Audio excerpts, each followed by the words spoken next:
Hi everyone, welcome back to my channel, and today I want to talk about side effects.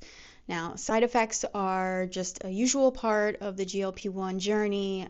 You can come to expect some, but today I want to talk about ones that are intended, ones that you need to keep an eye out for, and some that are red flags that you need to contact your doctor right away. Side effects on this journey don't mean that you failed in any way, but there are some that you should not ignore. So one of the biggest reasons that people quit GLP-1s early is because they can't deal with the side effects. But the truth is that some side effects are actually completely normal, and it's just your body adjusting to the dose of the medication. When I first started my GLP-1 journey like 2 years ago, I thought that every side effect meant there was something wrong. So right now I'm currently using compounded tirzepatide through EllieMD. My experience so far has been really good with them. I have a link down in the description below if you want to check them out for yourself. And again, this is just my personal journey, everything that I've gone through, going through Zepbound brand name versus semaglutide, compounded versus now doing compounded tirzepatide. Everyone's body reacts differently to these medications, so I'm just showing what I have done or what has happened to me in the past. And I hope that me sharing this can show some of you guys that the journey, some of these side effects, I don't want them to be stressful for you. Hopefully you can come away with this with maybe some tips and tricks to help manage them. Okay, section number 1. So what is common and normal? So the first one that you're going to run into probably is some mild nausea. This is the most common side effect, and it happens just because now your body is, and your stomach is slowly emptying, a lot more slowly than it used to. You're going to run into the worst of it like the first few weeks of any type of dose change, or the first few weeks of you just starting the GLP-1 in general. It's just your body getting acclimated to the new dose. You'll also run into this if you eat too quickly. And what it feels like is just like this queasy feeling. If you're a woman and you've ever been pregnant, I compare it to the first trimester, like queasiness, like you just don't feel good. Or also, for those of you who have not been pregnant but have had a hangover before, it's that queasy hangover feeling in your stomach, like you just feel unsettled. Not that you're just gonna throw up at any moment, but just like you just need to lie down. So what you can do to combat that is eat small meals throughout the day, eat a lot slower than you're used to, listen to your body, stop eating at the first sign that you feel full. A lot of these tips I'm going to repeat over and over again in all of my videos because it's a lot of the same things that you just need to nail down and get into the routine and the habit of doing these things. So I'm sorry if you've watched every other video that I made up to this point and any other continuing from here on out, but it's going to be a lot of the same tips because a lot of these things take care of themselves once you figure out how to manage the side effects and start living your life in a way that is honestly just better for you. And also, obviously, always get your protein in first. Okay, another side effect that you might run into is fatigue early on in the GLP-1 process. Many people, including me, just feel tired early on when you increase your dose or when you're first starting out. And again, this is also just your body getting used to either the increase in the medication or starting the medication at all. You also are likely to be having less calorie intake. You're not eating as much, so that's obviously going to make you feel more tired. Also, your blood sugar could be stabilizing. You could be used to eating a lot more, so your blood sugar is going through spikes. Now, hopefully, it's leveling out and evening out, and also your metabolism is going to be changing with this medication as well. I heard somebody say once that your body is basically shifting how it processes the energy, right? So you need to take care of your body. And what helps is, surprise, surprise, hydration, getting your electrolytes, and getting your protein in. Again, these are not crazy tips. I've said this time and time again, and I'll probably repeat it even in this video 3 more times, how hydration, electrolytes, and protein really are the key to beating these side effects. All right, another normal side effect that not a lot of people talk about is constipation. So basically the formula for a GLP-1 is your appetite is reduced, so you're eating less food volume, and you have slower digestion, so it means less bowel movements, equals constipation. Now again, what am I going to say to combat this? hydration, drink your water. You can also do fiber supplements. I'll leave a link down below for fiber gummies. I think it's no sugar added fiber gummies that I take every day. Because I'm a child, I do all of my vitamins and supplements in gummy form. You can also take, somebody commented on one of my other videos about magnesium citrate or citrate. I don't know how to say it properly. I'll ask my pharmacist husband. But I'll also link that down below for you as well. That helps with constipation too. And the last side effect that you'll usually run into is appetite suppression. Now, you're probably asking yourself, why am I talking about that as a side effect? That's actually an intended side effect of this medication. You're going to be feeling full faster and have reduced food noise. Now, the goal isn't to eat nothing, it's to eat actually enough nutrients and protein. So that's why having protein first and protein focused meals is very important. Okay, so side effects that usually improve over time. So some examples would be that your nausea decreases over a few weeks, your appetite starts stabilizing, and your fatigue should improve once your nutrition improves too. So you'll get most of these side effects when you have a dose increase or when you start the GLP-1. So that should be like for the first few weeks. Especially if you're going through the titration period of like those first 3 months like I am right now. You really have to like wean yourself up to the therapeutic dose. So these few weeks, you're throwing your body through these dosage increases. You're going to be feeling side effects for the first 3 weeks of the month one. Then you're going to feel okay the last week. And then your dose is going to increase. You're going to feel these side effects for the next few weeks. And then you're going to feel okay. And then until you get to the therapeutic dose, where you're at the same dose month after month, then you shouldn't really be experiencing these side effects anymore. Okay, so the last section is side effects that are not normal and you really should be looking out for. Number one is severe vomiting or repeated vomiting. The inability to keep liquids down. This is really not typical and you should talk to your provider or your doctor right away. The risk here is dehydration and electrolyte imbalance, which can get very dangerous. So signs for dehydration, you have dizziness, dark urine, weakness, and headaches. And if you watched my other video, I told you about electrolytes, and I drink electrolytes when I feel a little bit dehydrated because my migraines are triggered by even like being the slightest bit dehydrated. So I always have electrolytes on hand. Also, you need to look out for this because the GLP-1s, it reduces your appetite, but it also reduces your thirst for a lot of people. Another side effect you need to look out for is persistent abdominal pain. Severe stomach pain should never be ignored, first of all. Pain that radiates throughout your back, or if it doesn't improve at all, you need to contact your doctor.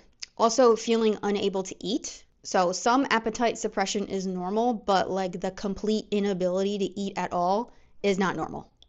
Your body still needs protein, nutrition, hydration, everything. If you just don't want to eat anything at all or can't eat anything at all, you need to talk to your provider. Okay, so what has helped me? First of all, to have a hydration strategy.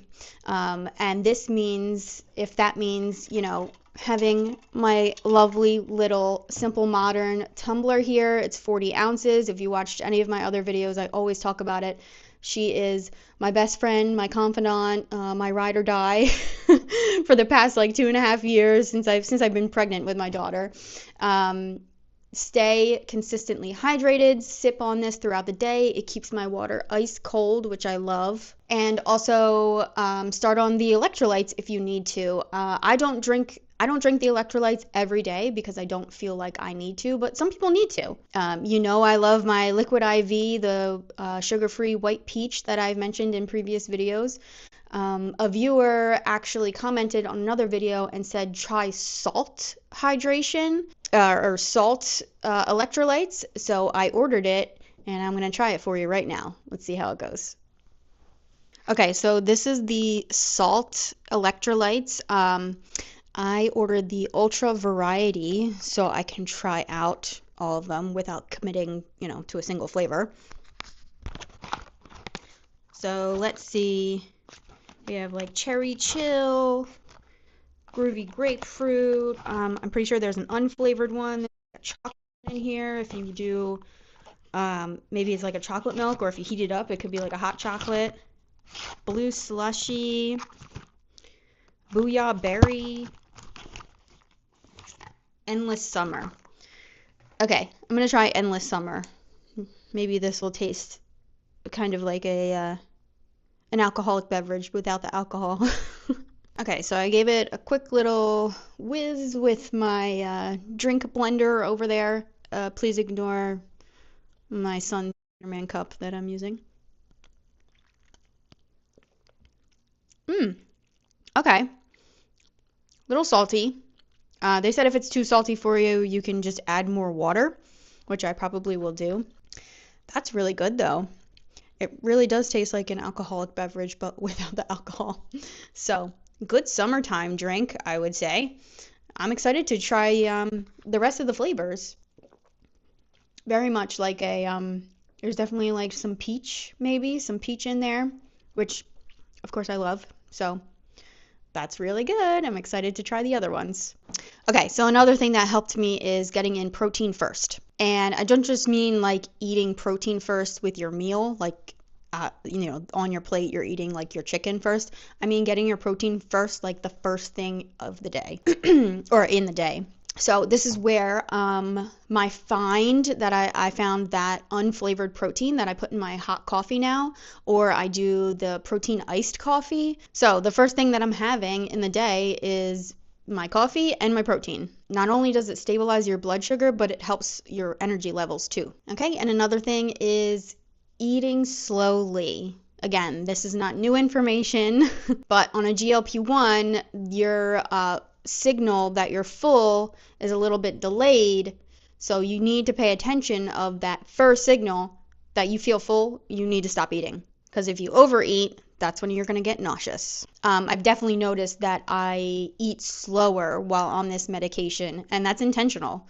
My husband will finish his plate standing up in the kitchen in like 5 seconds. I don't know if that's just a boy thing or he grew up with 5 brothers, so that could be something to do with it. But I take about 3 times as long to eat my dinner than he does. And the last thing that helps, which is actually pretty important, is to not rush your dose increases. I actually want to make an entire video about this, but when you increase your dose too fast, you're going to get a lot of these side effects. Staying on a single dose longer is going to reduce your symptoms. To me, I think slow and steady works the best for long-term success. Not just losing the weight, because I am like a turtle. I only lose like a pound a week, even on the therapeutic doses. But like one of the signs that you don't need to increase your dose, or like a few things that you should look out for that you don't need to increase your dose, is if you're still losing weight and if you have no food noise, like if your food noise hasn't returned, and if you don't have any side effects. So if you're still losing weight, no food noise, and no side effects, why are you going to dose up if you're still losing weight and just give yourself side effects and feel terrible? A lot of the times, like if you don't have a provider that works with you, they're just trying to increase your dose, push back. And you need to have that conversation with them. I stayed on, even when I worked with my primary care physician, when I was on Zepbound the first time, I was on the lowest dose, 2.5, for like a couple months before I went up to 5, because I was still losing weight. I had no food noise and I had no side effects. It was only when I started to plateau and a little bit of that food noise came back, and I was like, you know what? Hey, Dr. Markham, time to bump up. And she was like, you got it. Let's do it. So then I stayed on 5 for a couple months. And again, smooth sailing. I was losing weight. And then you hit that plateau.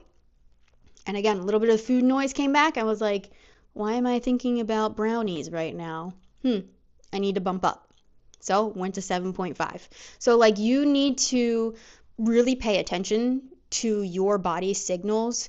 And if you feel that your doctor, now listen, I'm not a doctor. I don't pretend to play one on the internet. I'm not telling you to like have a heated conversation with your provider, but I'm telling you that you need to speak up for yourself. And if you feel that you don't want to bump up because you're not having those 3 things, like, or you are, still losing weight, no food noise, and no side effects, stay on the dose. See how long you can ride it out. Just because you can increase your dose doesn't mean you should.